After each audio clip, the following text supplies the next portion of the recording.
Hey Siri, turn the volume down.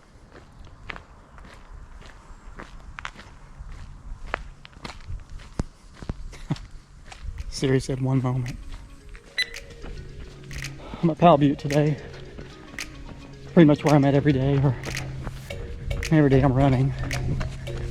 It's just very convenient.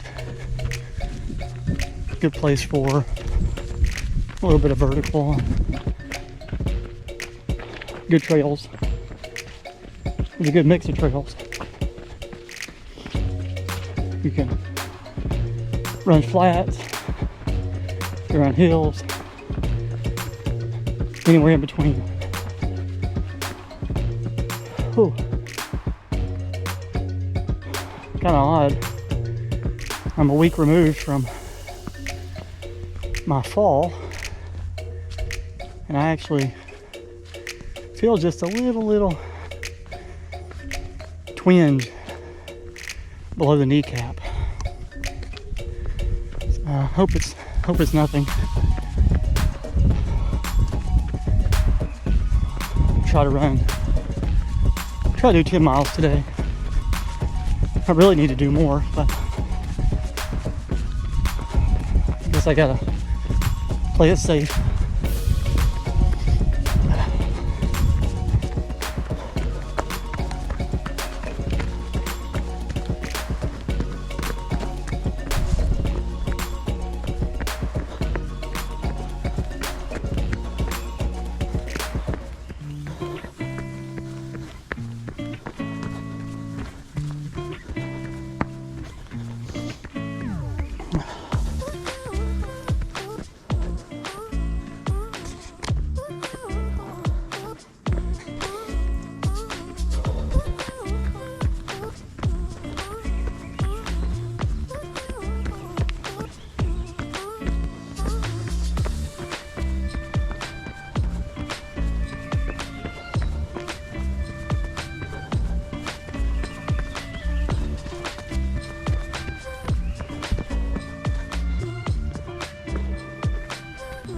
Coming up on the beloved spot of my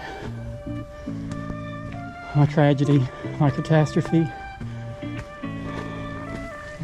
There it is. Man, the weeds are still mowed down.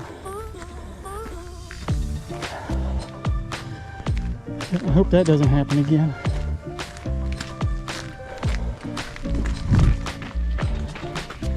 We're in the process of selling our house in Gresham so we can move to Wilsonville, to Walton, which is about, I guess it's about 45 minutes from where we are now.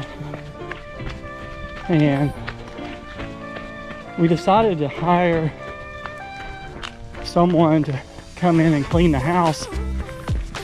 Not that the house was really dirty, but you know, we wanted that deep clean all the window sills and the track that the sliding window goes in. And I'll tell you what, that is expensive.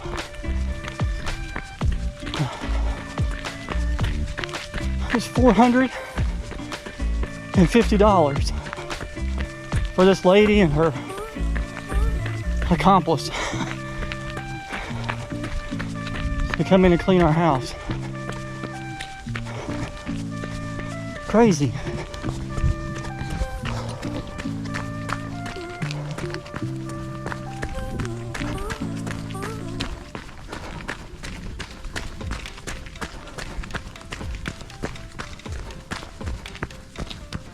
What?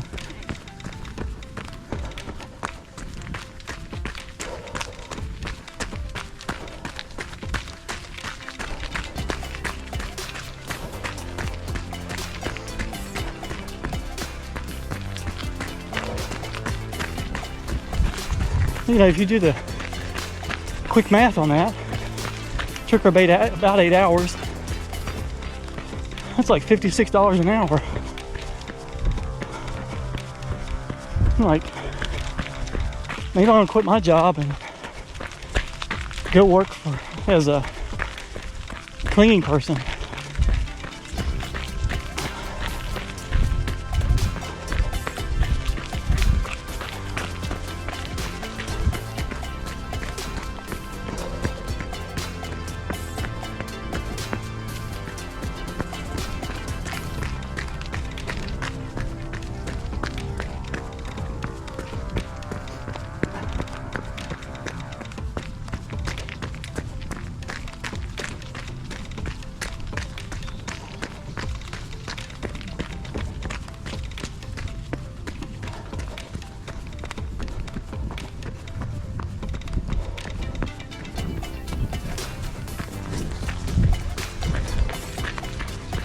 And she's not even like a company. I mean, I don't know if she's a real business. She's just this lady that my neighbor recommended. He said that she was affordable. He must be making a whole lot more money than I am.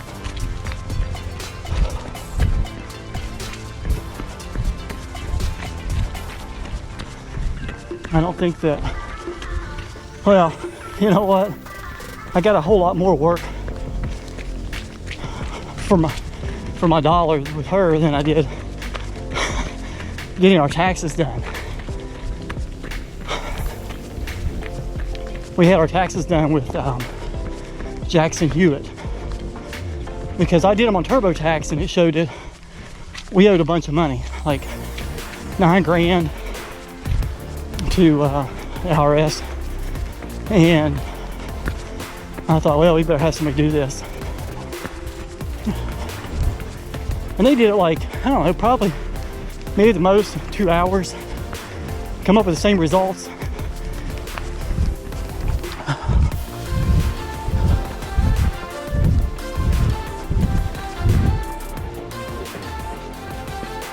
Came up with the same results that I did, and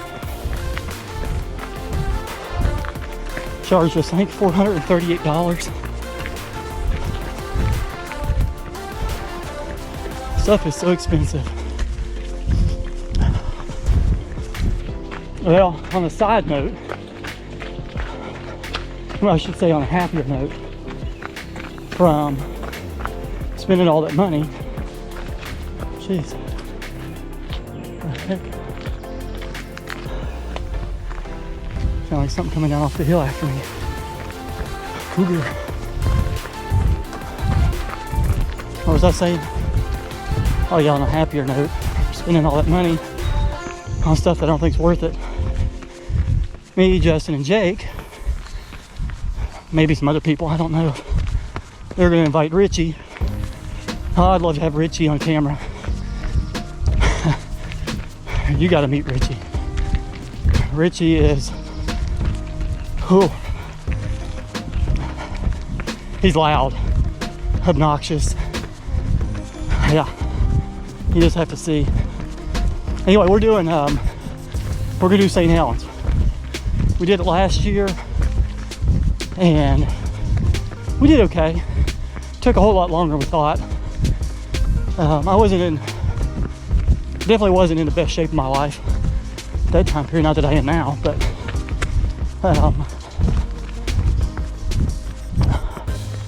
we're doing that over July 4th weekend. I don't know if we're doing it Saturday or Sunday yet, but we're definitely going with the goal of doing better than we did last year. So last year we car camped, and the night before there was a woman and her young daughter in the parking area, kind of acting nervous. Figured they were waiting on somebody, and finally she came over to us and asked if we had a flashlight. So Justin gives her a flashlight, and she leaves, and then she comes back. I think she returned the flashlight, and anyway, she told us she was looking for her husband. So we decided to head into the woods and look for him.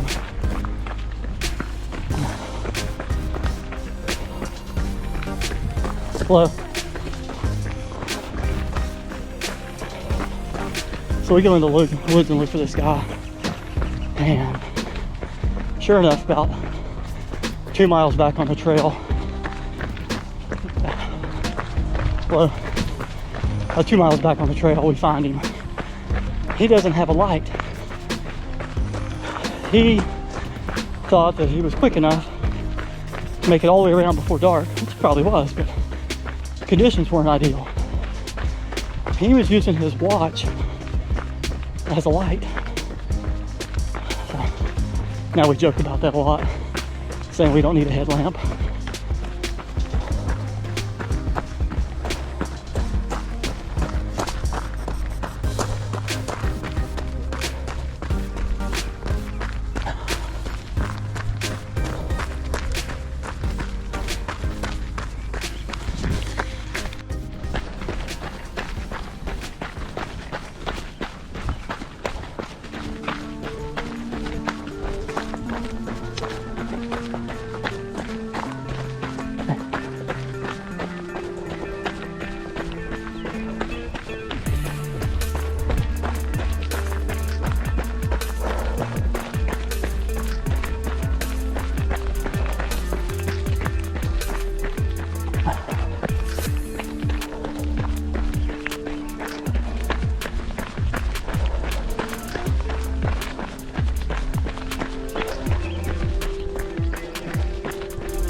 So I'm pretty excited about going around St. Helens again.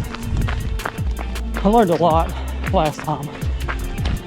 Last time it was brutal. I mean, you see my video on Mary's Peak. LATASHA was brutal. There's nothing. Nothing compared to St. Helens.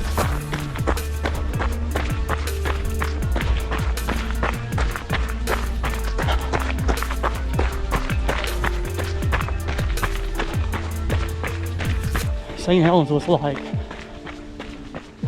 Navy SEAL training. It was like super cold and just pelting ice and rain, snow.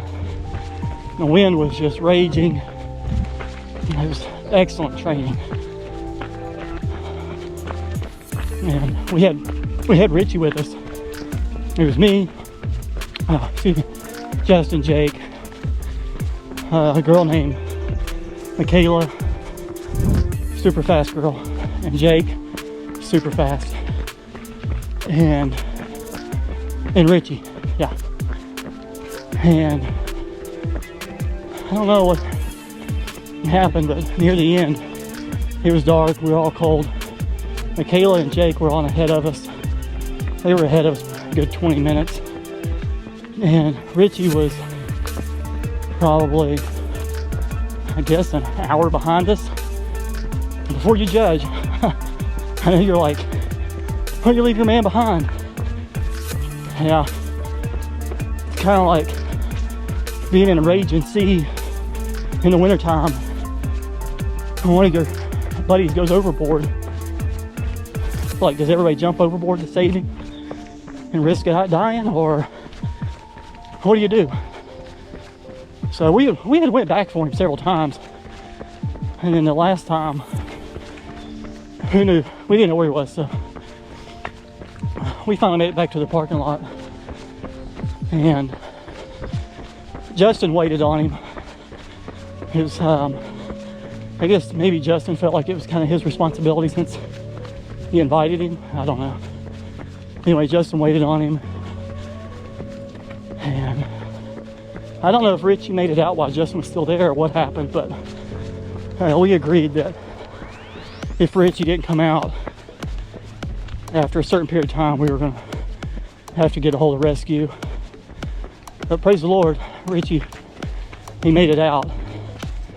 So hopefully, I mean, I don't know what his, I don't know what caused him to constantly be falling behind, if it was lack of training or something else.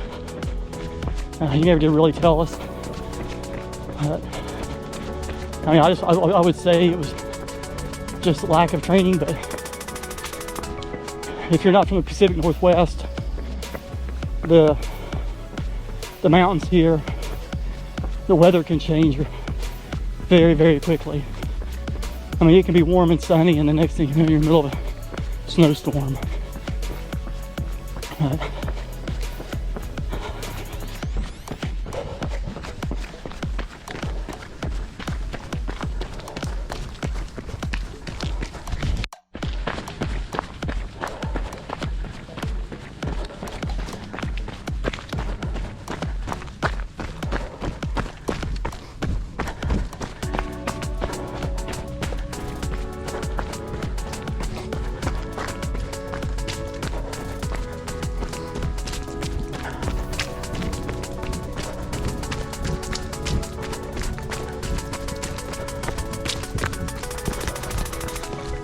pretty muddy up here today. I hope and pray I don't wipe out. I'm running a lot slower today, so if I do wipe out, it shouldn't be too bad. I mean, I don't want to test it, but just gauging from my previous experience.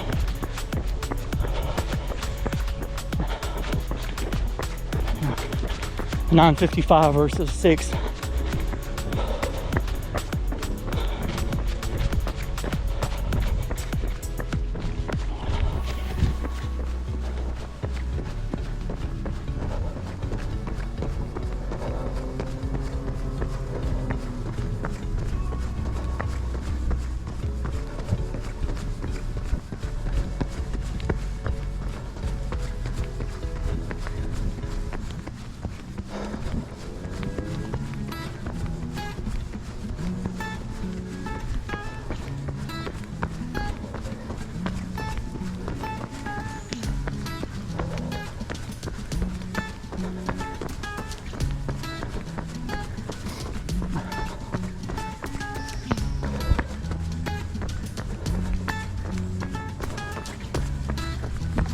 Speaking of pace, I gotta mention Justin. He ran sub 5 50K the other day. Let me see, Saturday maybe? And when I seen it on Strava, I was like, man, that is great. So there, shout out to Justin. Good job, bro. I don't even know if I can do that. I mean, not that I'm anything, but just saying.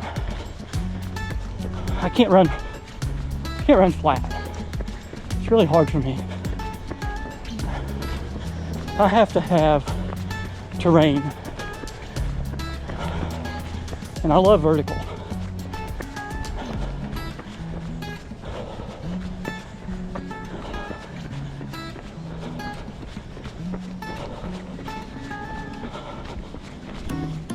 It's like the flats are just, you know, that monotonous, repetitive, turnover.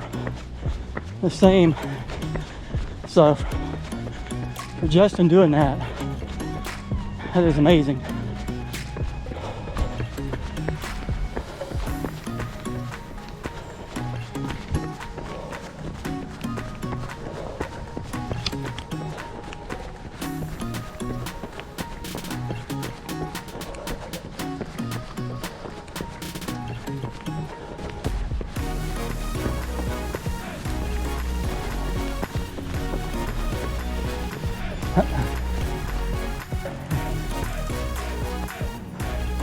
Or, thank you.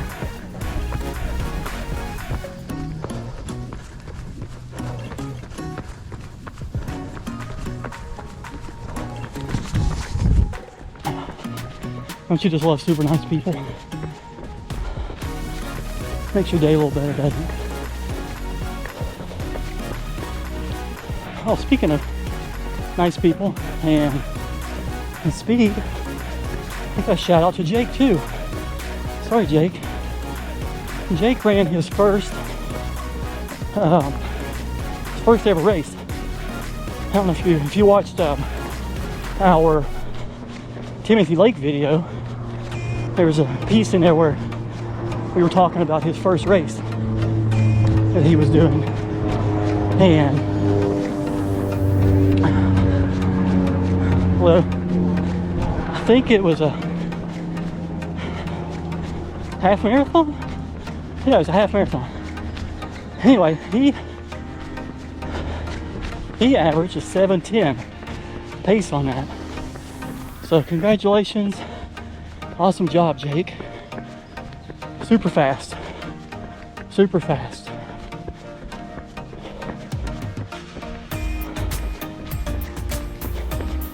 He probably would have done better if me and him hadn't ran 2 days before, and we were really pushing it.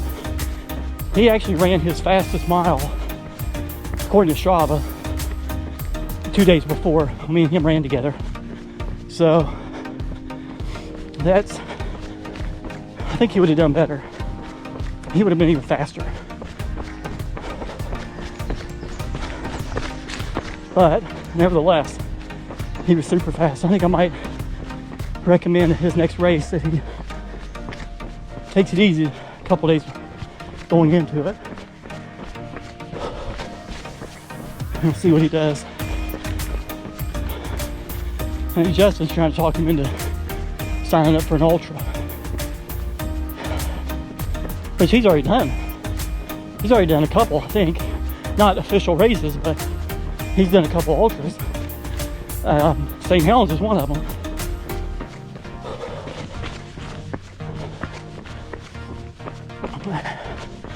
And St Helens is not anything easy. 30 miles and I think 9 or 10,000 feet of vertical. 31 miles.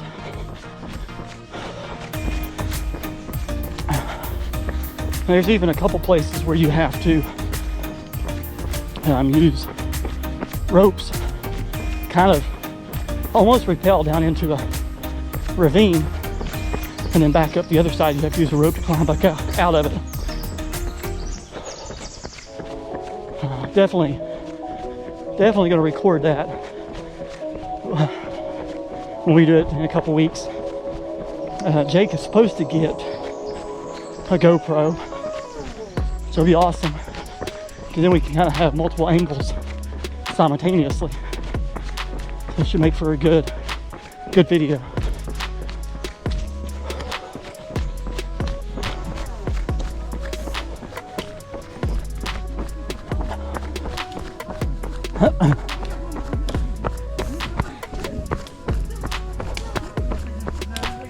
Pass on your left. Thank you.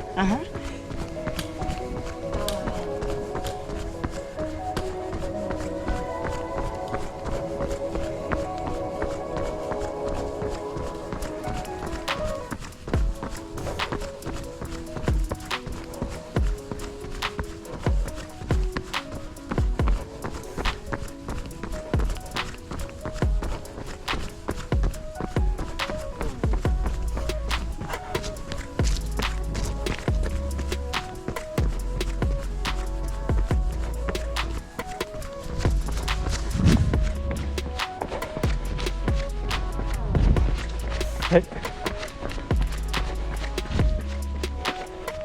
I have no clue who that was. He acted like he knew me. Another trail runner is my friend.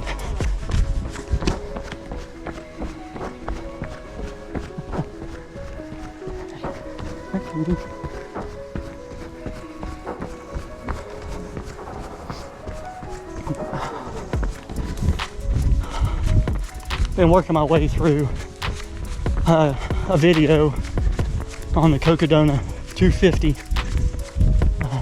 It's a 250 mile race in Arizona, if you don't know. And I've been working through Kerry Ward's video, which is 7 hours.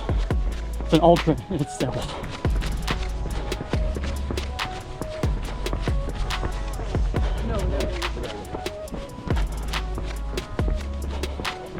Anyway, got distracted there. Those people are kind of acting like they might need some help which way to go. I was kind of eavesdropping to see if they needed help. I think they figured it out. Anyway, I'm working through the video from Kerry Ward on his adventure in the Cocodona 250, and like I said, it's 7 hours long. He mentions that watching this video is an ultra of itself, and I agree, but I'm trying to be faithful to his video and watch it with attention, you know, not like doing something else while it's playing. He does a great job on the video, and kind of got me interested in him and another guy, West Plate. he also made a video of his adventure there. It's kind of got me interested in it.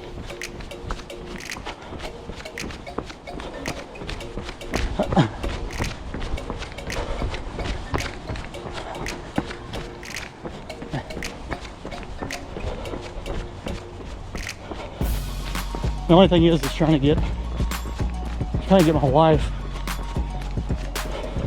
convinced to spend $1,500 on it.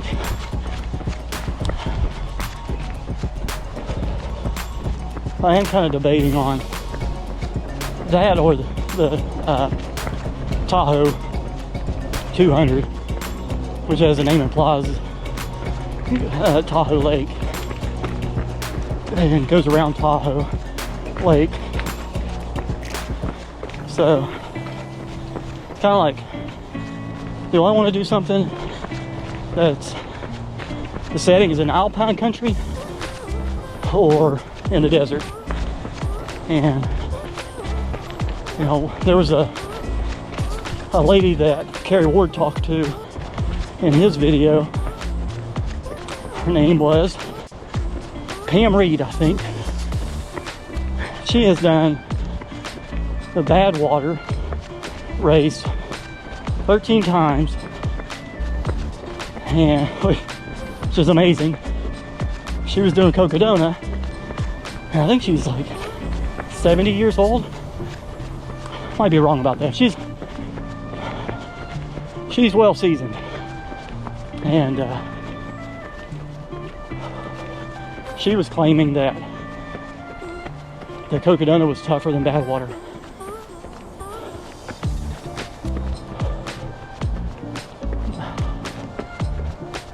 And if you're not familiar with Badwater,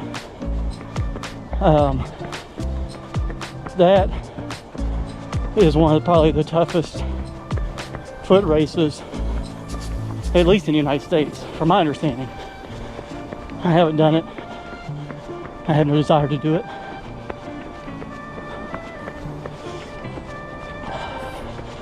But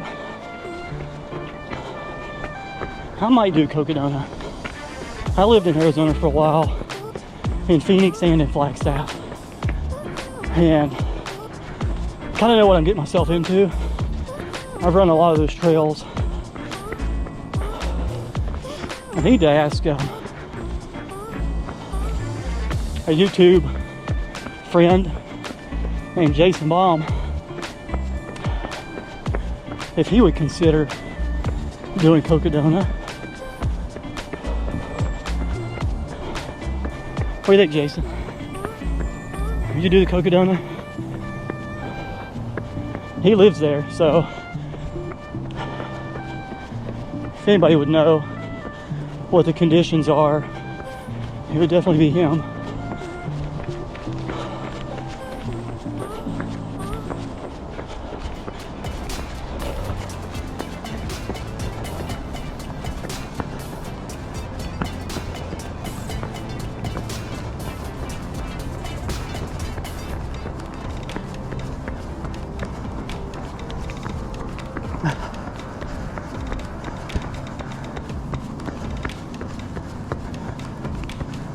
This vert that I'm in right now is just so, it's just forever, seems like.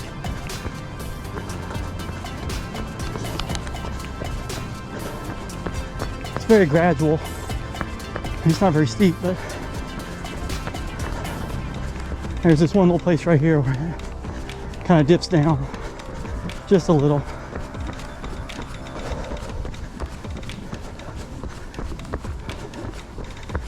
I get about 1,500 feet, I think. I do 10 miles out here. So it's not bad. I mean, it's good.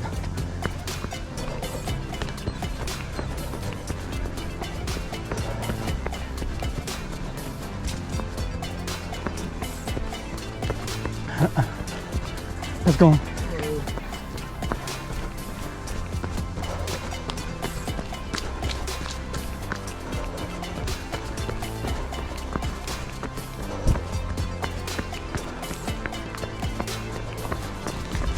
I'm a wee bit nervous about Western States.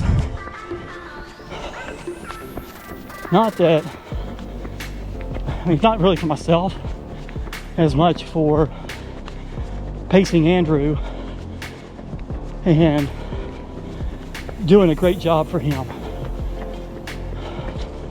I've never paced anybody before. And I just really don't know what his expectations are. I mean, I kind of know. I mean, my idea of somebody pacing is someone to keep me on target and give me motivation, keep me awake during the night. I don't know.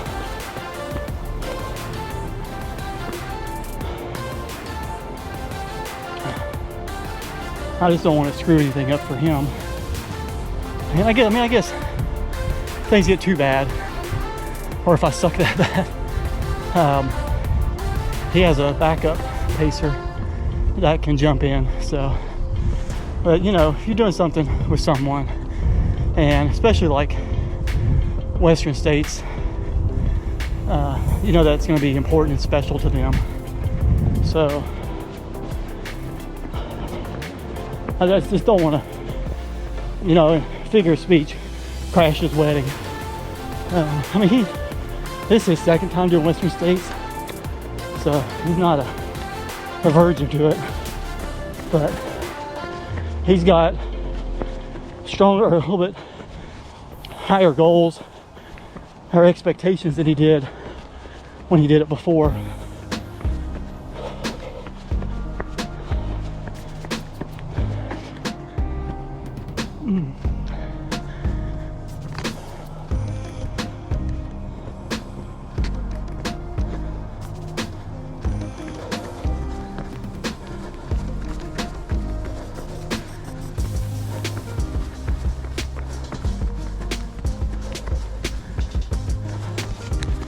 Oh my goodness. Speaking of pacers, I'm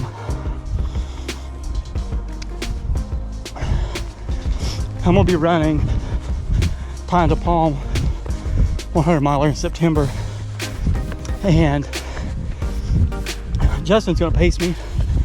I might mention that before in another video, but anyway, today I sent a message to, not that I have his number or anything, or a text message. It was like a online kind of like contact us type page, and the guy's name is Jeffrey James Benny. He's a comedian, lives in Salt Lake City, and he did a video called Once Is Enough, where he attempted the, I think it was Hard Rock or Leadville, hang on, I don't remember. Anyway, he didn't do very well, but he goes on to do the Rocky Raccoon and crushes it. This guy's not a runner, far from it, and he is like the funniest person I've ever seen. Anyway, I sent him a message that kind of like implied that it'd be awesome if he was my pacer at Pine to Palm. I mean, not that he would even consider it, but still, just thought it'd be like, what, 1 in a million chances he would. I thought it'd just be hilarious to have somebody like that on the trail with you. You'd like be clocking miles, laughing your butt off the whole time, and not even, before you know, you'd be at the finish. Well,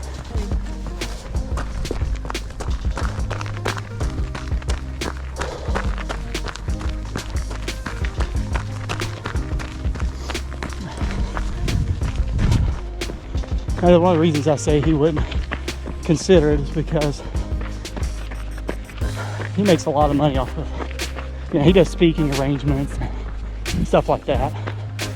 So I'm sure he's not going to go waste a bunch of money to fly to Oregon and then pace somebody he doesn't even know when he could probably be doing some speaking arrangement, making no telling how many thousands of dollars.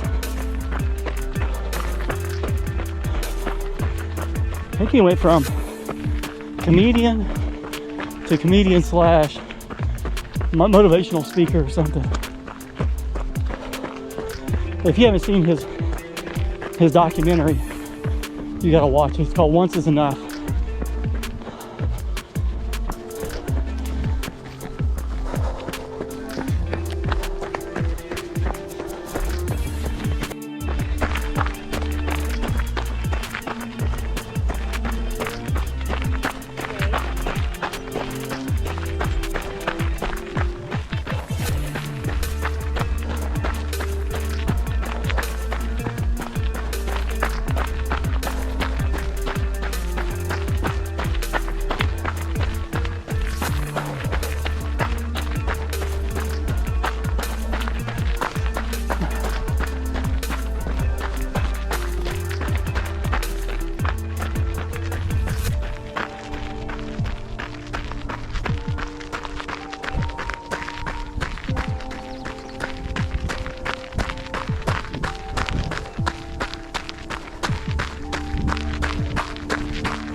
I mentioned earlier that we're moving to Wilsonville to Alton, and that's like about 45 minutes from where we are now. But it's gonna, although it's only 45 minutes, like without any traffic, or I should say that's without traffic, it's about an hour and a half normally. So that being said, where I work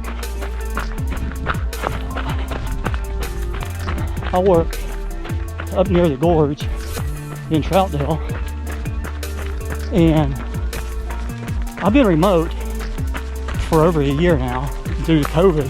Before COVID, I was half and half. I was half remote, half in the office. My days were split. And for the past year, I've been fully remote. And now that we're moving over there, I requested that they let me stay remote or let me work remote 4 days a week and come into the office 1 day a week.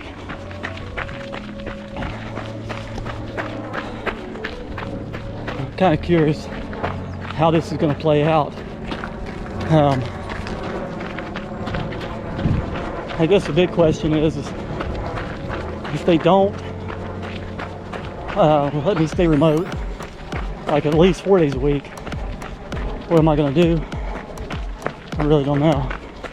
Because my wife's new job as a manager, as a clinical manager at a dialysis clinic, is very demanding. And it requires her to be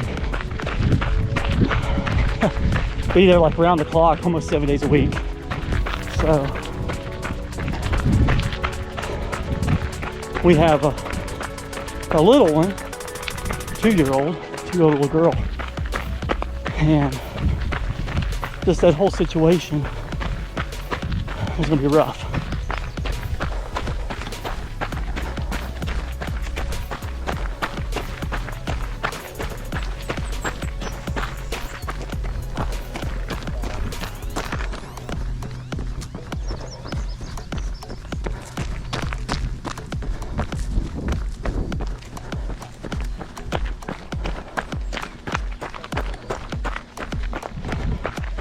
I guess I'm the only one still wearing a mask.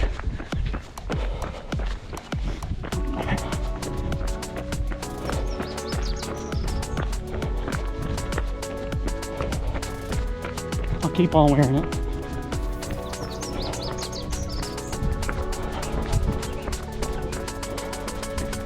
I think the governor of Oregon is going to lift the mask requirements soon.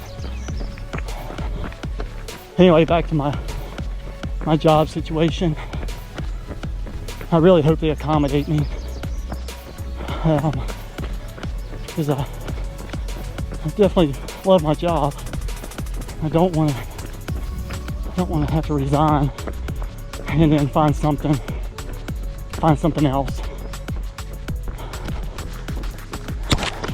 Hello. Well,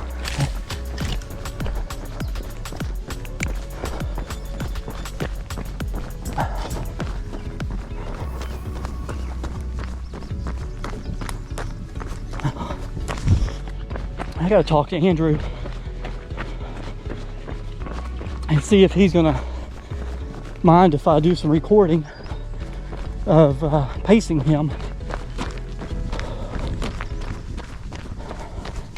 I've been debating on whether to even ask him, because I kind of feel like that might slow us down, me messing around with the GoPro, things like that. And then probably another reason to not worry about it is much of it's going to be in the dark. And I guess that all depends on what time he gets to the meeting point, which is Forest Hill.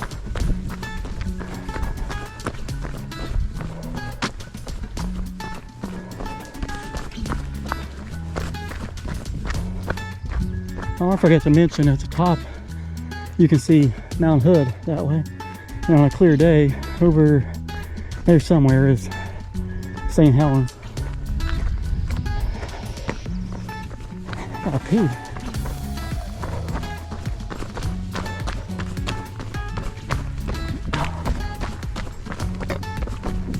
The steps are rough on my back.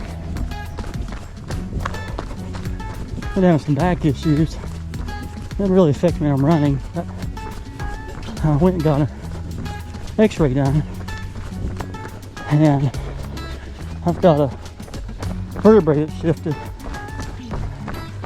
Oh, hey cutie. Well, anyway, it really causes me trouble in the first thing in the mornings. It's like I need to hunch my back and pop that area down there.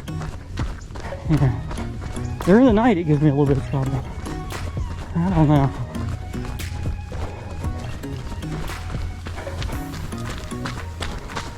Hey. Oh. Did you see that? I'm not the only one.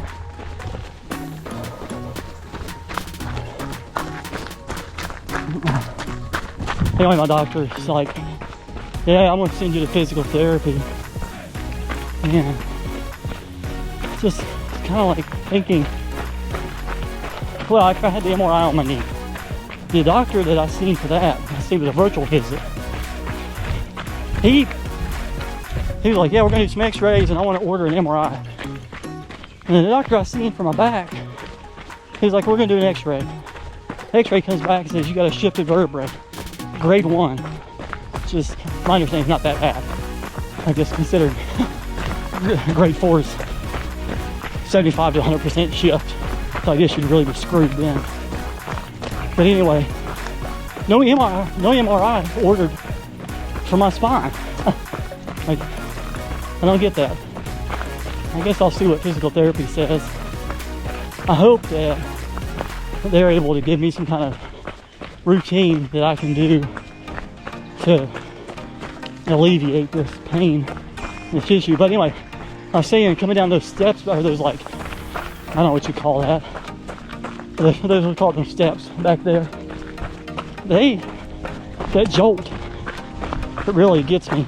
And I feel it in my lower back and kind of off into my hip.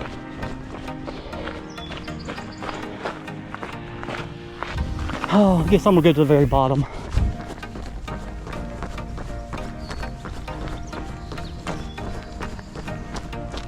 I've seen a jackrabbit right there. Let's see. Hey, buddy. Mind if I call you Jack? Oh. I don't know if it was that jackrabbit or was that just a regular rabbit. I don't know, is there a jackrabbit? Is there a regular rabbit? Is there a difference?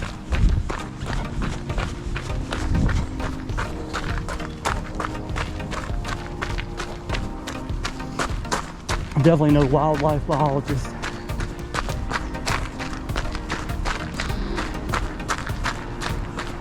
I love that mountain range over there. For most of the winter, that range over there has snow on it. It's so pretty.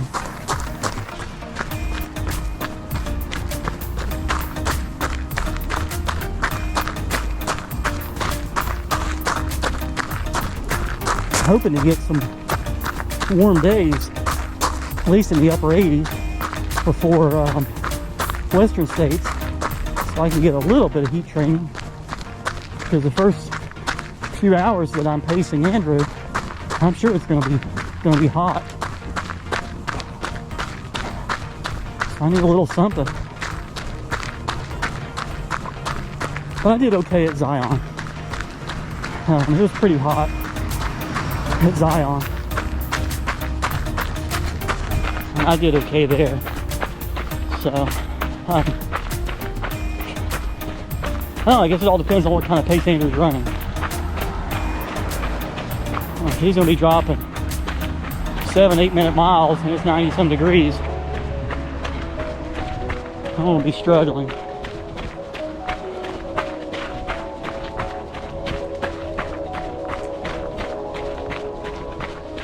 Maybe if he's running a 10 and 12 minute pace, I'll be alright. That goes back to me saying I'm nervous. I can start worrying about stuff like that. Oh well, we'll see.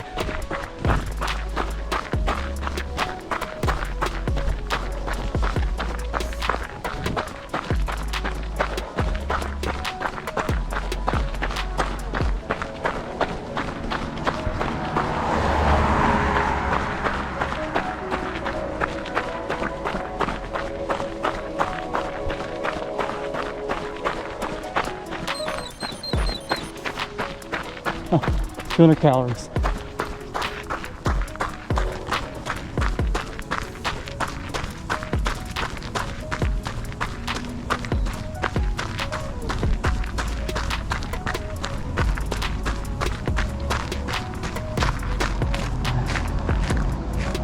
I don't know what this sign is. I've run this sign. Oh, Powell Butte. I don't come in. This is the main entrance. I don't come in this way. Hello, kitty. I park like that way somewhere, and it lets me get some vertical right out of the gate. And if you park up here, you park almost at the top of the hill or top of the mountain. I guess it's not a hill or a mountain. I guess it's a butte. Powell Butte. Oh, it's so funny. There's a woodpecker. Oh, there's two of them. I bet they're getting ready to mate. Y'all gonna do it? Not now.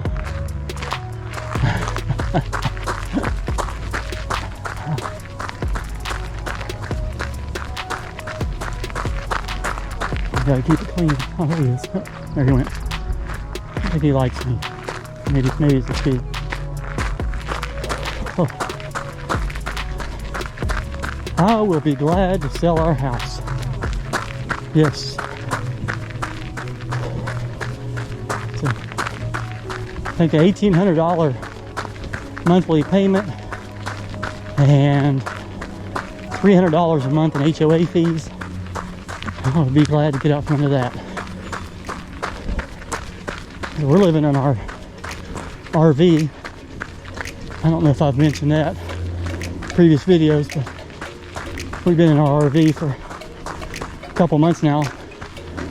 We've been slowly getting our stuff out of the house and kind of straightening things up, you know, spackle patching the little pinholes in the walls and such.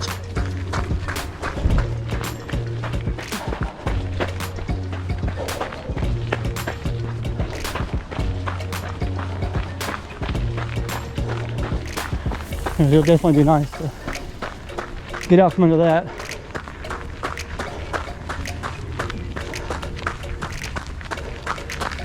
I don't know if we'll buy another house or not. At least not, I don't know about in Portland area or in Oregon. It's just so expensive. A decent house, single detached, or whatever you call it. You're looking at $500,000.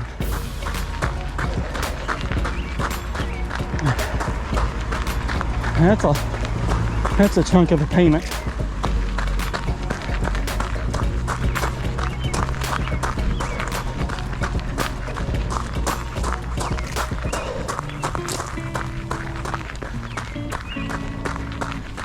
So living in our RV,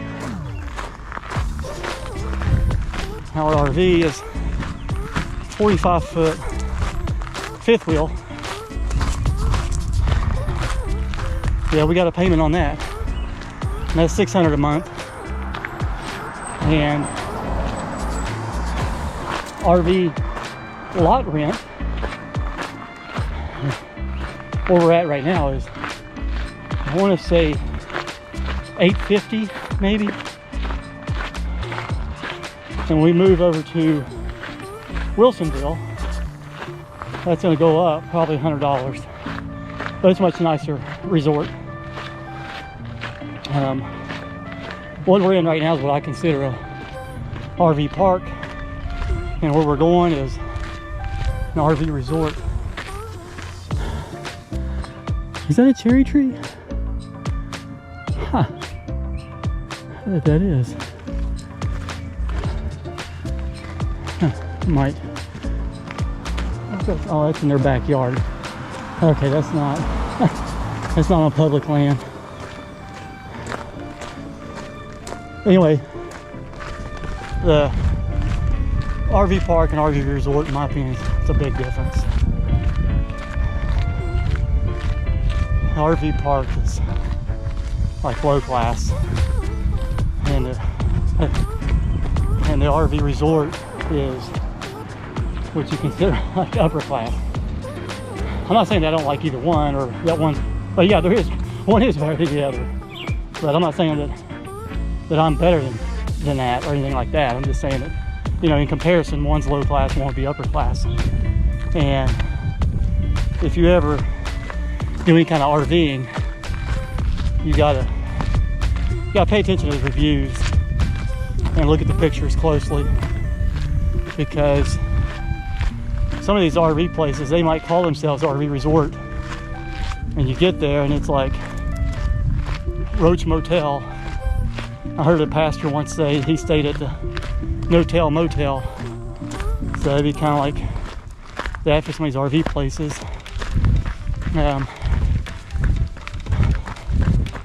But the one we're going to is really nice.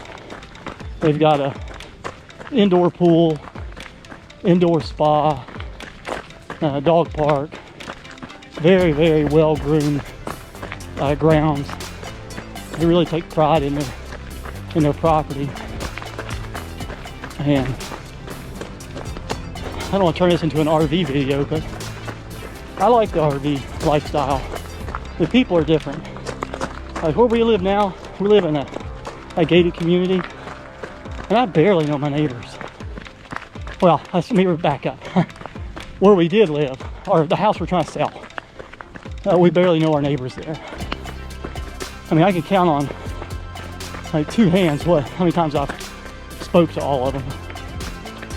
And the RV life, it's like, you know, everybody wants to know you.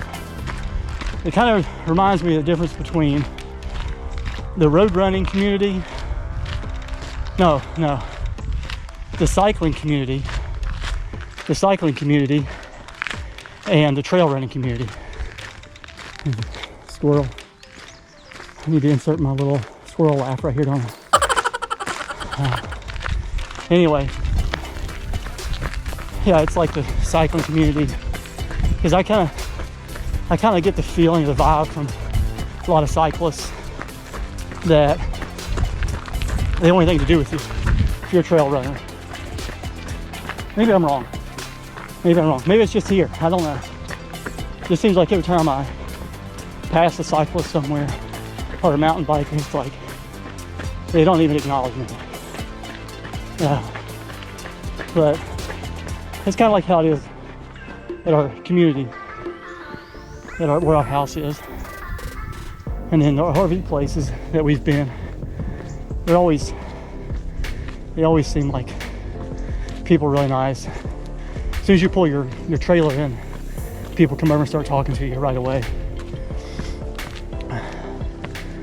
My wife was a travel nurse for a few years, so we spent a lot of time in different RV parks and resorts.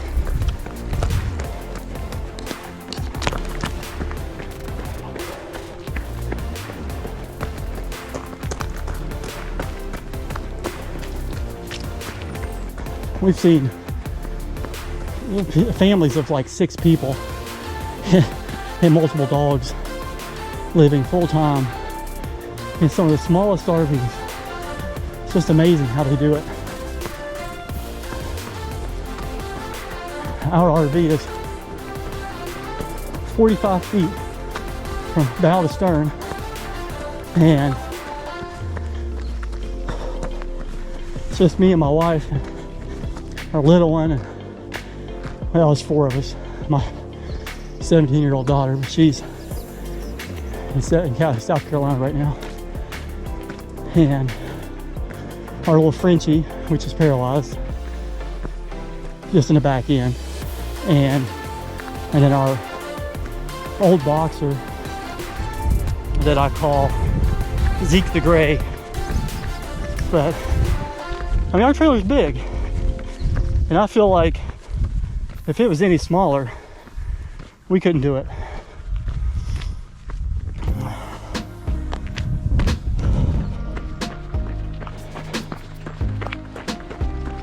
I don't know, we may end up having to buy a house this fall or the winter time. I don't know. Me and my wife, our parents, her mom, her dad passed away many years ago, and her mom may come live with us one day. And the same goes for my dad. My dad and my stepmom. She's battling cancer right now. So praying for her to get well.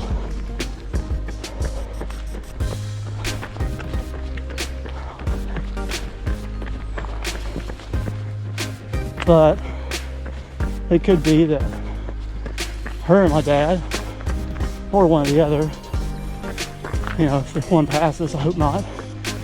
My dad's, they're both well seasoned.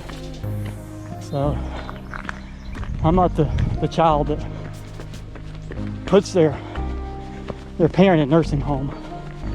No way. So either my wife's mom, my mother-in-law, or perhaps dad and my stepmom might be, you know, they might come live with us. So if it starts looking that way, then we'll buy a house.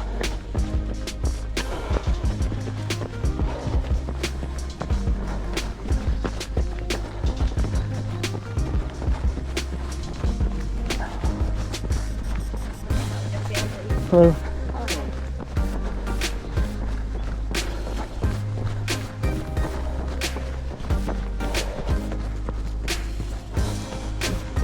My dad kind of scared us a few weeks ago. He texted me, and I knew that my stepmom was battling cancer. It's her 3rd time. I knew she was battling cancer again. And Dad texted me and said, I really wish you and Spring's my wife. I really wish you and Spring and Sophie's my little one, were here. And I knew where he was going with that. Let's go up here. I'm gonna go up a different way. than I can. I knew where he was going with that. He wants my stepmom to see Sophie again before, you know, I could tell he was saying, I don't know if she's gonna make it. So I need you all to come and visit and let her see the baby before she goes. And I was like, man, that's just so tough. I mean, heartbreaking. And what sucks is we live in Oregon, and my dad and stepmom live in West Virginia. And it's like you can't just go. It takes some planning.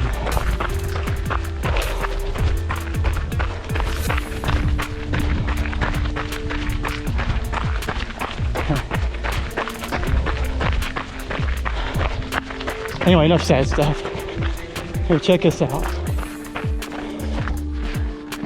This is up at the top of Powell Butte. They've got this really neat setup here. It shows you like what peaks and buttes, whatever, are out there. Yeah, a lot of these are insignificant. But yeah, Mount St Helens, can't see it. It's too cloudy out there. The elevation 8363. Mount Adams. Yeah, you can't see that either.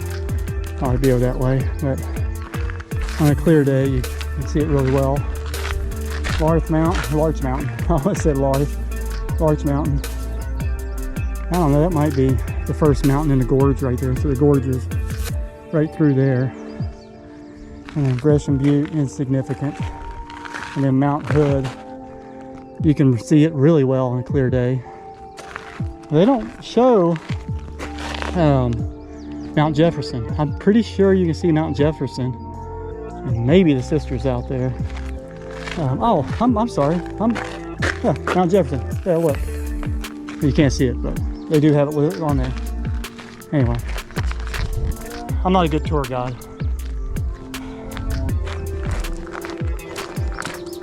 I didn't claim to be.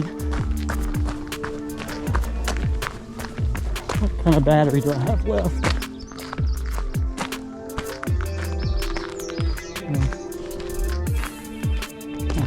48%.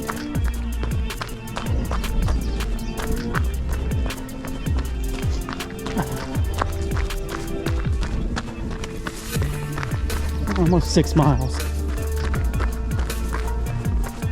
I was 1 in 10 today. I believe I'm going to get it.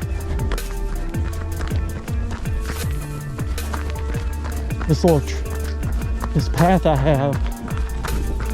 Well, I would say path I have. This the trail that I run is I've got it set up as like an out and back. That's right at 5 miles one way. So it gives me around 10 miles out and back. And I think, like I said earlier, somewhere around 1,500 feet of vertical for the 10 miles.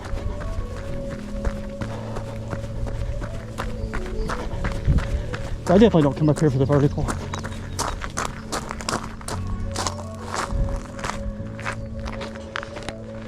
If I want vertical, I go to Angel's Rest or Mount Defiance.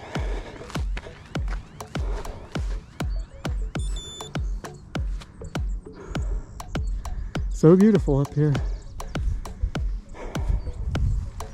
I love Oregon.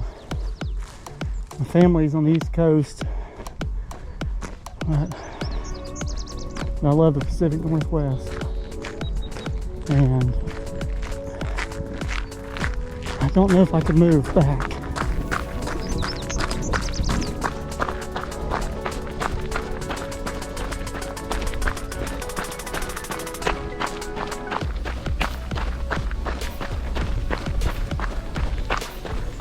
I don't know, is that a dirty look I got?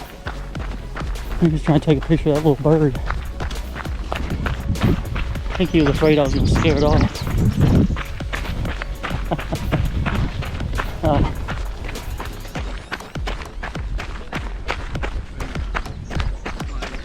Oh my goodness. Is that your friend? Those two guys right there, wonderful, wonderful, wonderful. They got a Frenchie, and I love Frenchies. And they had a little Frenchie, little pup. Oh, it's so cute. And they let me pet it and live on it for a bit. That makes trail running super sweet when people, you know, are kind and they have a little puppy like that and they let you, especially your favorite kind of dog, and they let you pet on it.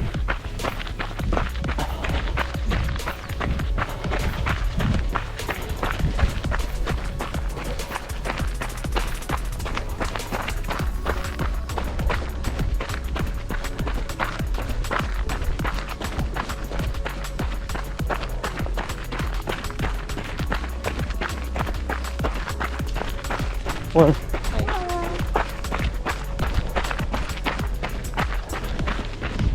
I make it a point to say hi to people, even if they don't look at me, or even if they're not looking at me. I still try to say hello. You never know what people are thinking. They might be down, they might be having a bad day, and just for you to say hello, you acknowledge them, might change their day. It might brighten it a little bit.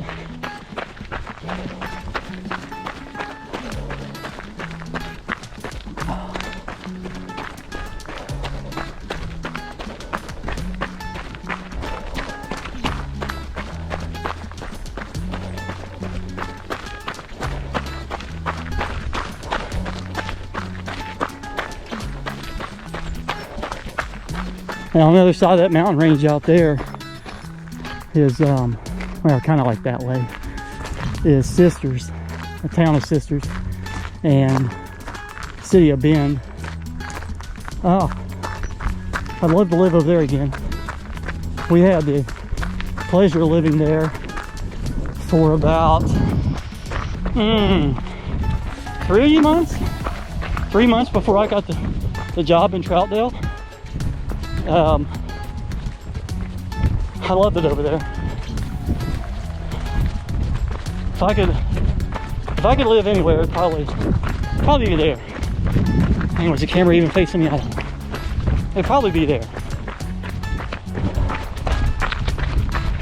Well, I don't know, it'd be a toss-up between Sisters / Bend and Flagstaff. I really like Flagstaff also. But Flagstaff gets a ton of snow. And I don't mind snow, but I don't like that much snow. I mean, we get snow like around here. Where I'm at right now, we don't get very much snow. This is called the Willamette Valley, and we're between the Cascades to our east, which is that mountain range I just showed you, and where Mount Hood and all that is. And to our west, we have the coastal range.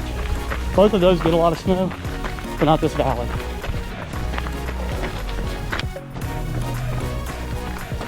Yeah, I turned the camera off there. I was coming up on some little kids that I would have filmed really close up and like directly, and I don't like doing that. You know, especially, I mean, not like I was filming them intentionally, you know, not, I mean, this is a public place, I just don't want to go there, you know. I mean, if they're kind of like off in the distance or something a little bit, but if I'm gonna pass them right side by side, I try not to record kids. And when I had the camera down to my side, I had it off, and the dad was like focused on the camera. I don't know if he knew what I had or if he was checking to see if I was actually recording or what. He didn't say anything other than hello.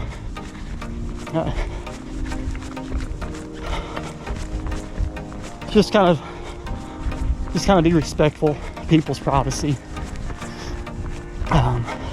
Like in my Timothy Lake video, there was a couple of times where there was some small kids in the video, and I almost blurred them out.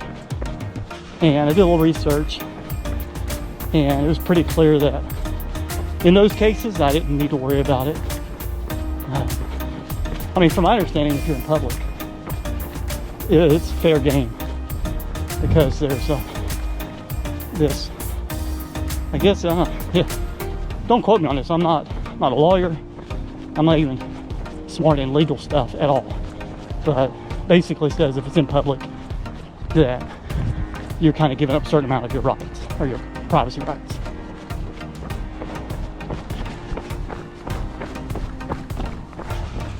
You're a bike. Oh. Have a good day.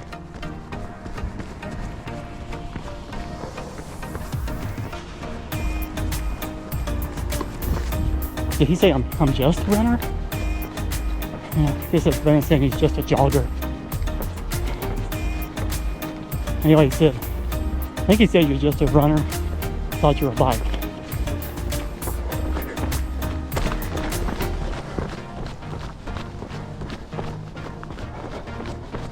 That dude was crushing it up the hill.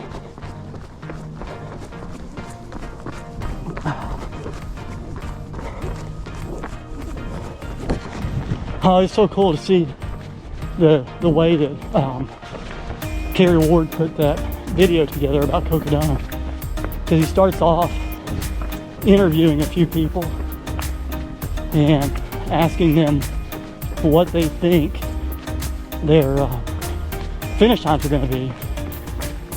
And it's just amazing how, I don't want to say naive, I guess ambitious would be a better word, how people are in their finish times, and how we overestimate, you know, what we think we can do. Like, we can think we can finish faster than we really can. I mean, I did the same thing at Mary's Peak. I was for sure gonna be mid low 9s, not mid 10. Or yeah, I think it was mid 10. But anyway, these guys on the video that Kerry made, they were talking finishing 250 miles with 40,000 or 50,000 feet of vertical in 60 hours, 65 hours or something like that. Some of them said 60, some said mid 60s. I think one said 70 something, low 70s. And the winner, Michael Versteeg, took him 72 hours.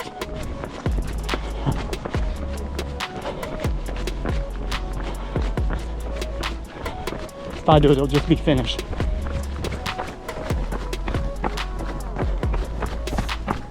Hello.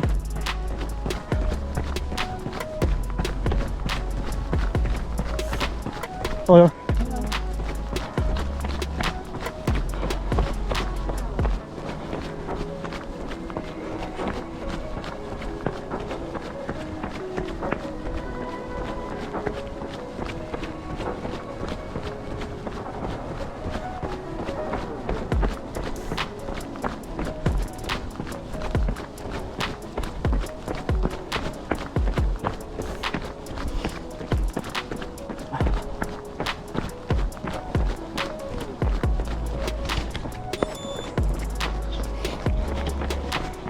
There's a few reasons why I'm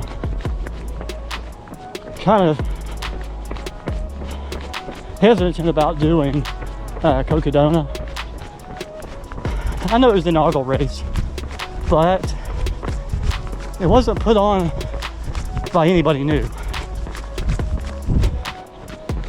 Air Viper Running put this on, and they've been in the running business, or the race directing business, for a long, long time. I've done one of their races, and the reason I'm hesitant is several of the reviews were kind of negative. Actually, they weren't kind of, they were negative. Said that there was horrible aid stations, and Well, I guess I need to be specific about the aid stations. The foods that were available were very poor. And how's it going? The food was poor, the food options were poor, and the course markings were pretty poor. And if you watch Carrie's video, and maybe Wes Plate's video, both might show you that.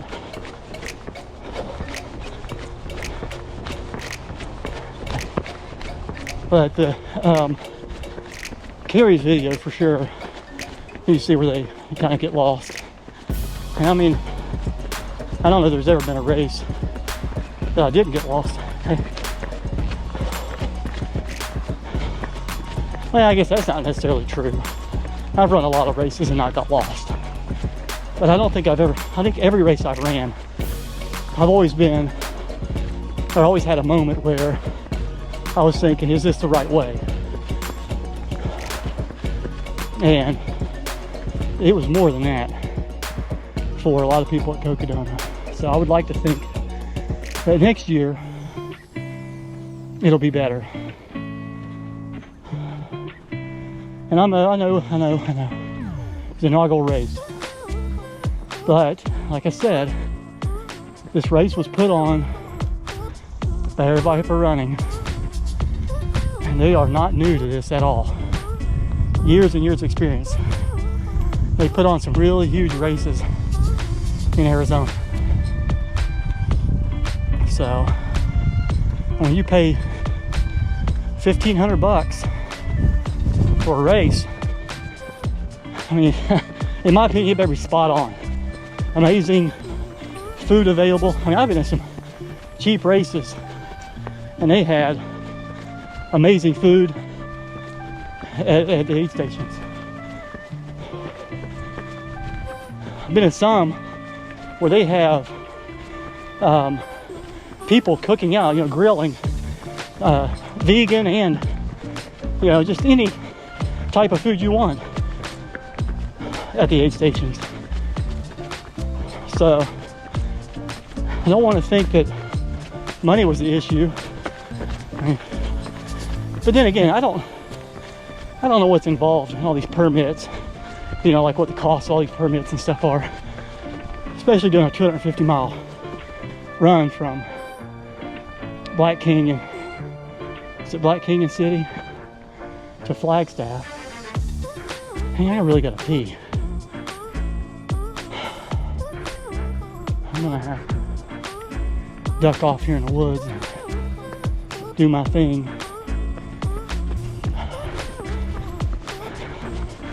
It's just pretty busy here today. I don't want to get in trouble for indecent exposure.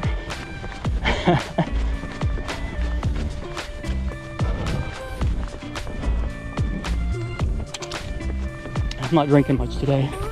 So that's one of the things about filming, at least for me. I drink a lot less when I'm filming.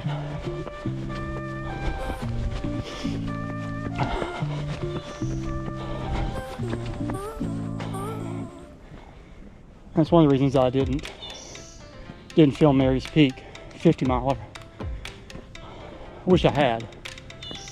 It might have slowed me down in the beginning. I went out too fast.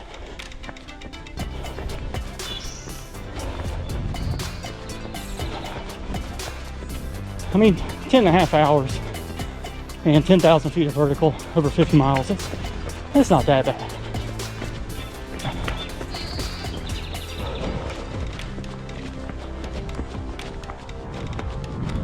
12th overall, I think it was. Yeah, 12th overall.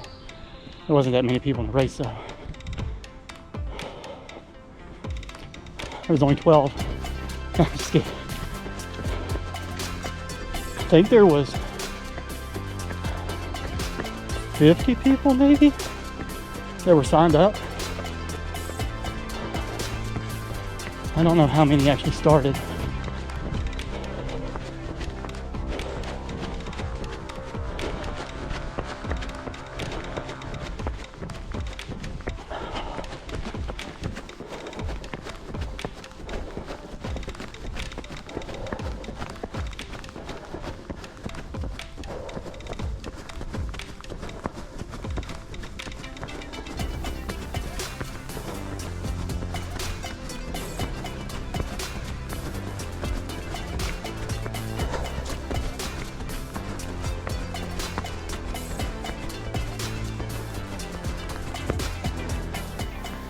The route that I've taken you on today is the route that I was running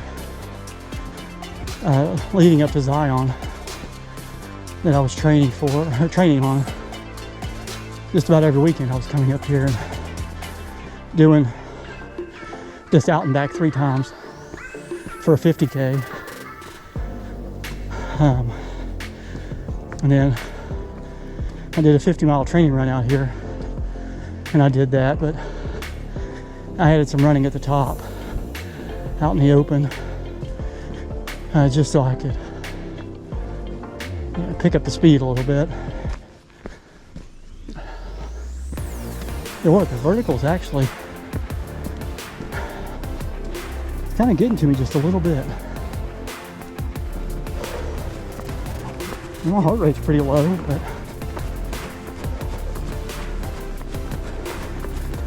it seems like it's just a little difficult.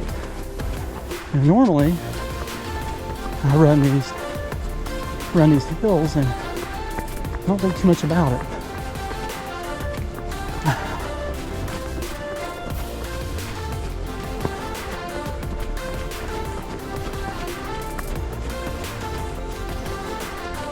That's okay. I don't need to be pushing anything anyway.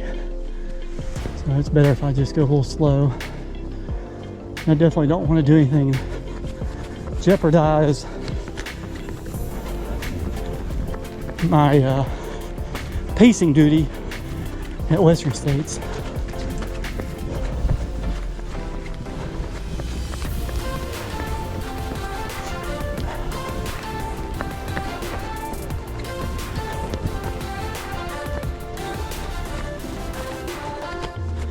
They say you keep your fitness level for a couple or 2 to 3 weeks after you stop running, so it doesn't start declining for a couple weeks.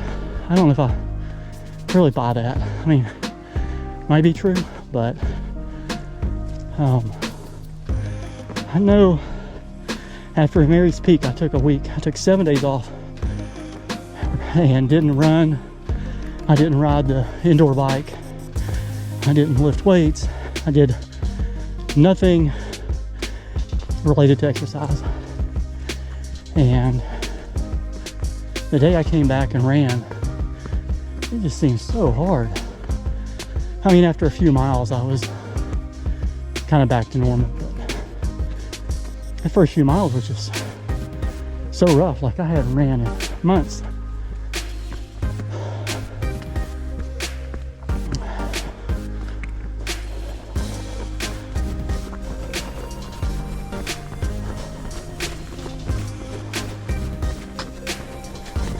You all experience that? Have you ever taken a bunch of time off and then when you come back, you're just like, oh my goodness, I haven't run in a year. At least that's what it feels like.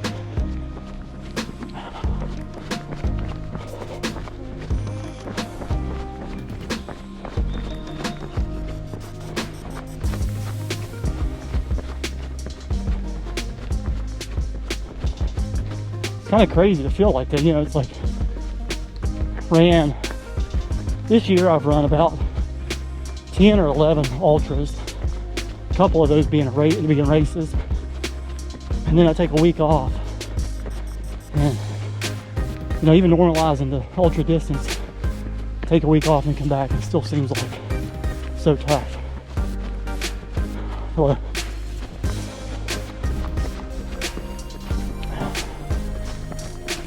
guy gave me kind of an odd look.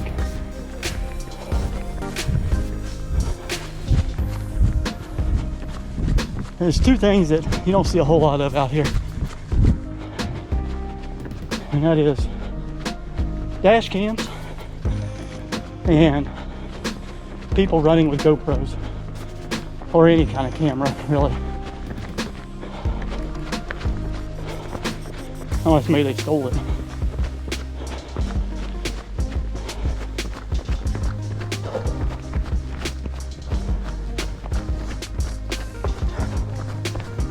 Definitely taking it easy today.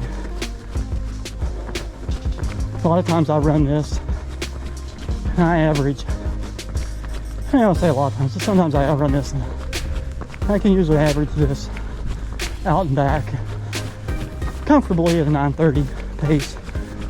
And today, I'm going to be probably end up with 11:45.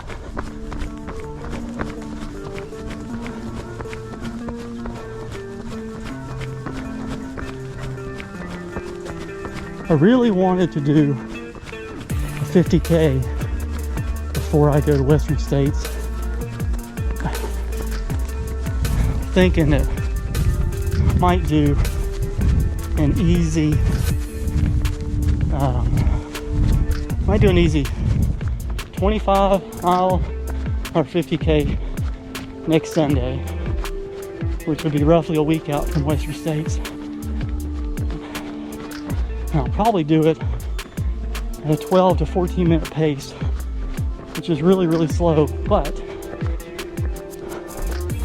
just for time on feet. And there's not a whole lot that you can do, 2 weeks out. And it's not like I'm racing, but I don't know the condition that Andrew's going to be in. So I have to be in tip-top shape, not overtrained, so I can make sure that I can do or perform in whatever way he needs me to. So if he's running fast, I gotta be able to run fast. And of course, if he's going slow, that should be easy enough, right?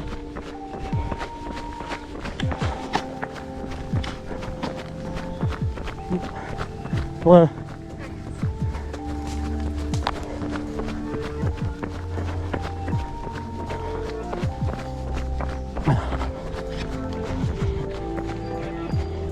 German Shepherds, I don't just jump down and snuggle with them. Frenchie, yeah, or mini Aussie, yeah, I'll get right down there and snuggle with. I mean, not that German Shepherds are known to be aggressive. I don't think they are they? Pit bulls, nah. I don't snuggle with them either. Rottweiler, I've owned a couple, but I still don't just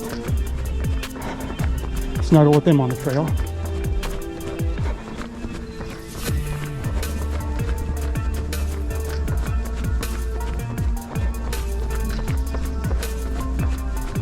Oh. Here's the last little climb. Oh, check this out. If you're not from the Pacific Northwest, this is a banana slug, and aren't they the coolest? I don't snuggle with them either. They're cool though. I wish I'd see one of the snails. The snails here look like cinnamon rolls, about the size like a quarter, maybe. Their shell's about the size of a quarter, and it looks like a cinnamon roll.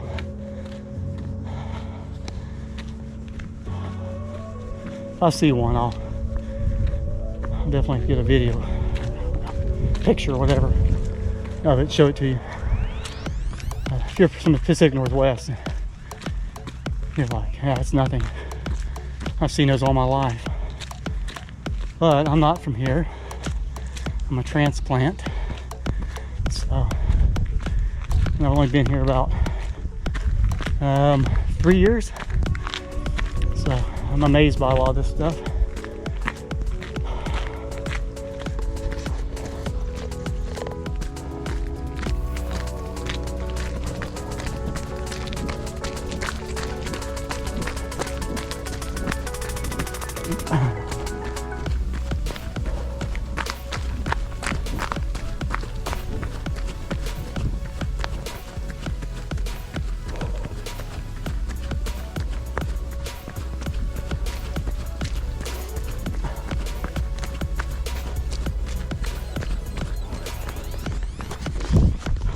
Almost got 300 views on my Zion video. So I never dreamed that I would get that many views I don't know how much people are watching of it. If they're watching the whole thing, probably not, but still, I want to thank everybody that's watched it. I really appreciate it.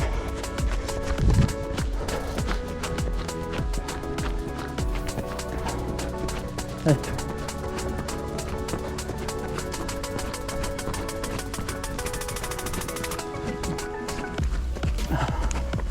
I can't believe that it's that popular. Dang. I just got smacked in the legs with stinging nettles or something. Dang it. Reminds me of the time I got stung by jellyfish down in oh dang it, Panama City, Florida. Panama City, Florida. Me and my wife were down there. And I was swimming. Next thing I know, I got smacked in the calf with a jellyfish. Talk about freaking me out. I mean, it wasn't like excruciating pain, but it was a pain that just kept on. And then it'd go away. And then it'd keep on. And then it'd go away. Anyway, back to the Zion video. I can't believe there's that many people interested in that. I mean, it'd be really cool to kind of like find out why they're clicking on that. And, you know, are they all ultra runners? And I guess that's a pretty popular race, maybe.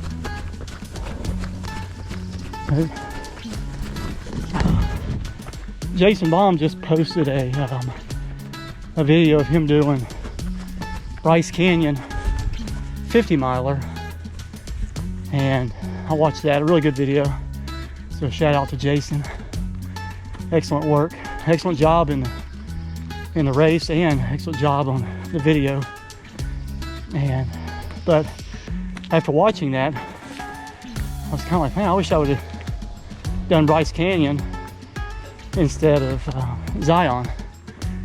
Very beautiful. So maybe next year I'll try to do Bryce Canyon. I don't know if I'll do the 100 miler, maybe. But both of those are put on by Vacation Races, I think. Pretty sure they are. Yeah. Might do that. Zion was a good race. I mean, it was pretty good.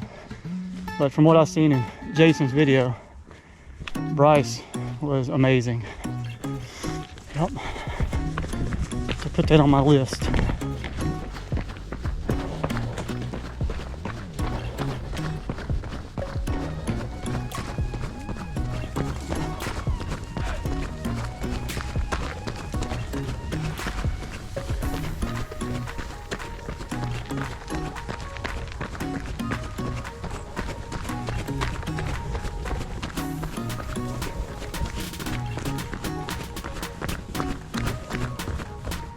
And we were at the other end of that just a second ago.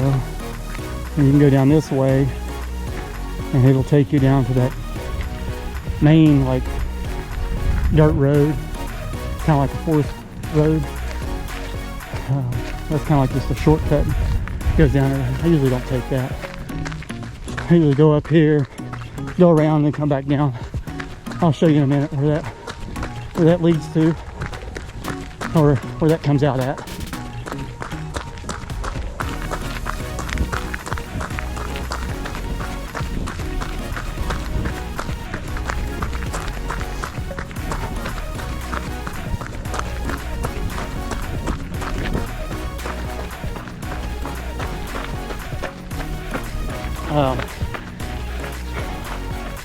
Justin texted me, and we got like a little group text between me, Jake, Justin, and Justin made a comment about, you know, caring about what his paces look like on Strava. And I replied, I said, man, don't worry about that stuff. Nobody cares about your pace.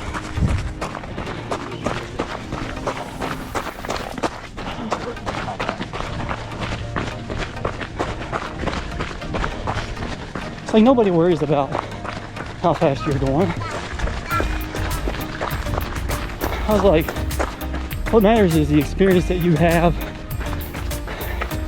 in your training runs, the experience you have in your races. That's what matters. Don't worry about getting caught up in that. Oh, my buddy's running a 7:30 pace for 20 miles, or this other guy's doing 10,000 feet of vertical in every run he does.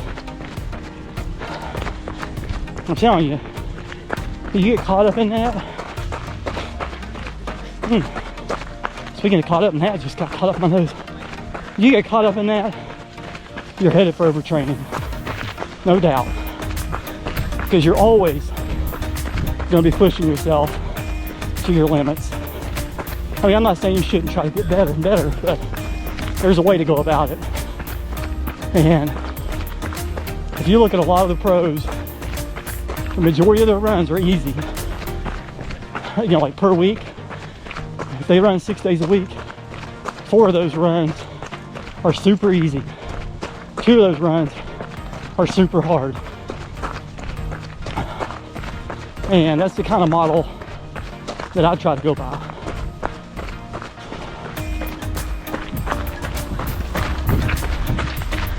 Try to run several easy runs, and then run, it might be the same trail and everything, but I just push it. And just be careful how hard you're pushing it. You end up wrecking like I did.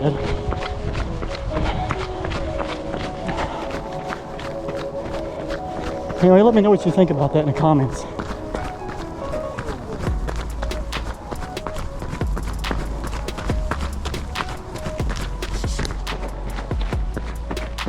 On your left.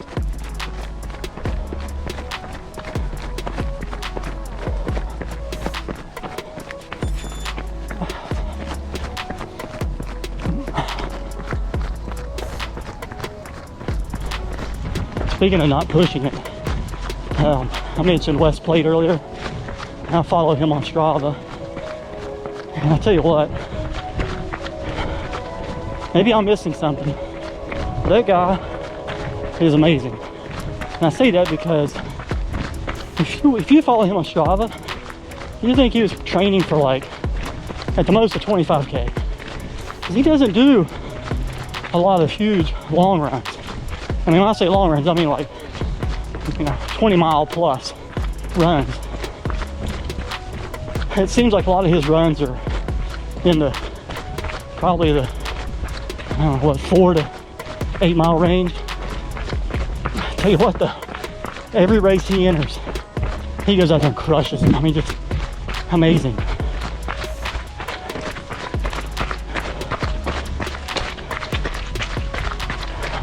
Well, and this makes me wonder, what am I doing wrong? You know, I seem like I'm training, you know, a lot, and I feel good, I feel strong. But he trains like, he seems like a quarter of the amount that I do. But yet he just is extremely faster on the courses than I am.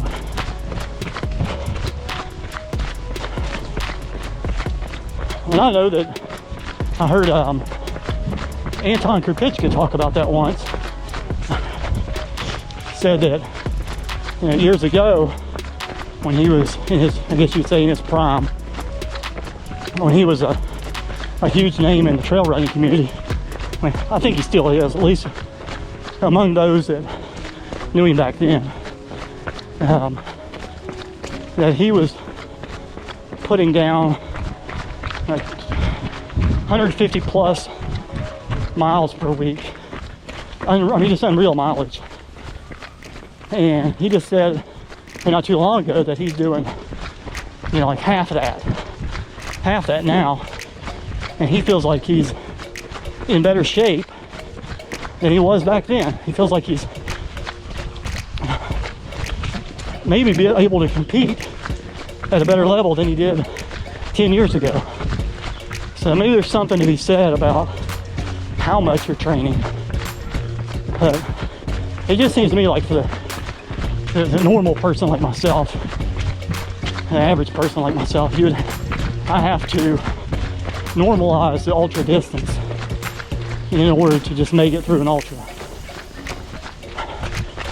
There's no way that I can, I mean, I've tried running, you know, that 4 to 8 mile range 3-4 times a week, you know, for a weekly average of 30-35 miles, and then go do a 50K.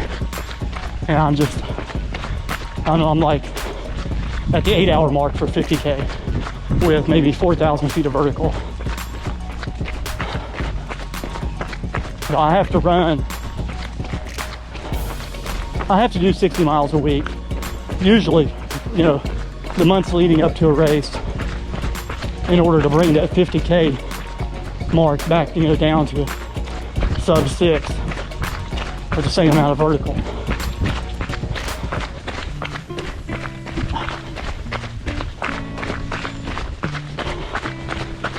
That'd be interesting to know what people think about that. Like, what are you doing? Do you think that high mileage, you know, I'm not talking about high mileage approaching injury, just saying high mileage versus just always taking it easy and running low miles, or maybe even running low miles and going fast. I know my brother Stefan, he could definitely speak on that. Not throwing you under the bus, brother. He recently tried that. He was running these supersonic short distances, and he went and done a 50 miler, and it didn't go as planned. I won't say how it went exactly, but if he wants anybody to know, he can put it in the comments.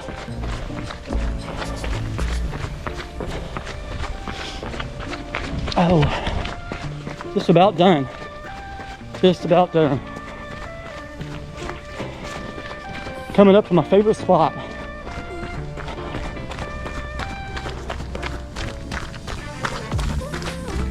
Man, I praise the Lord that I did not hit that tree. Yeah, I could have, right through there, I could have smacked that tree with my collarbone and my head. That would have been really bad.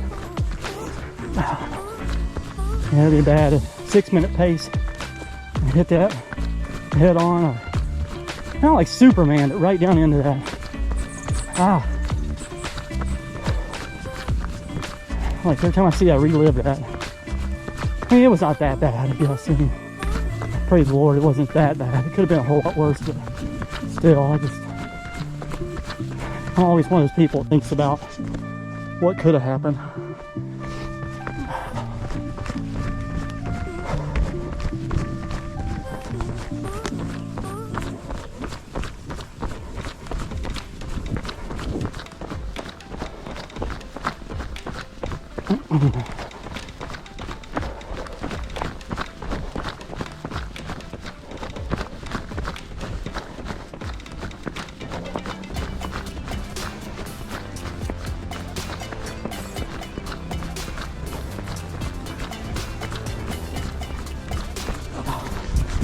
Yeah, if you've had any wrecks on the trails,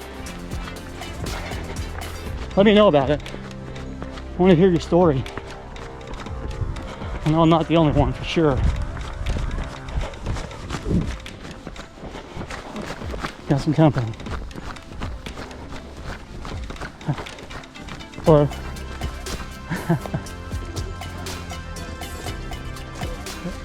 I'm on the left. Oh. Yeah, I turned the camera a little bit there this side. I may have to edit that out later after I review it. Like I said earlier, I don't want to film anybody's kiddos up close.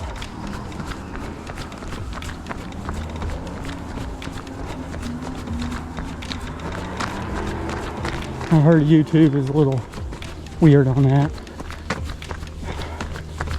Alright, I gotta duck off here and go pee.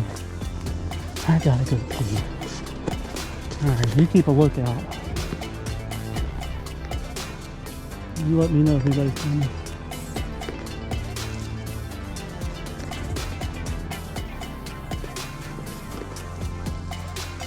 Oh look. I know it's not funny, man. I did this in the Angel's Rest video, didn't I? Put you on lookout. Anyway, yeah, tell me your story if you've wiped out really bad. You know, not that I don't want to hear people getting hurt, but it's just kind of interesting to hear people's stories.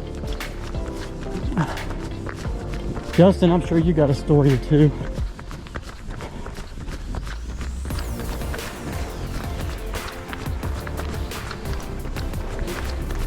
I said I was going to end up with an average of 11:45 and 11:43. When I predicted that, I was at a 12-minute pace. And I know that coming down that long stretch, that's a 1 mile descent, roughly. And I can usually pick up, on a 10-mile run, I can shave off about 15 to 20 seconds. If I'm pushing the pace, I can shave off 30, 45 seconds coming down that hill. But I have to run it at like a 6-minute pace, which I'm a little paranoid to do now because of Western States.